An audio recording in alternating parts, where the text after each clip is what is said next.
til mine yndligheder. I aften har vi søgsindslag om spøgelser, der haver Gud og Landsfri skole. Vi har en reporter i marken. Jeg står her på det såkaldte torv, og pedellen har set et spøgelse. Jeg har set et spøgelse og... Hurtigt! Et spøgelse!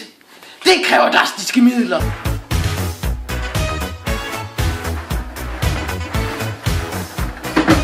Go! Buster!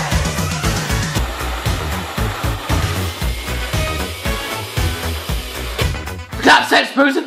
Jeg hedder Jakob, for jeg holdt landpej her på skolen. Ja, der er ikke nogen, der kan komme. Og det med øjenrød, der prøver bare lige efter toilettet. Det var alt med den her spøgelseshistorie. Nu tilbage til mit dyngstudiet. Fuck my life. Det var alt, vi havde til jer i dag.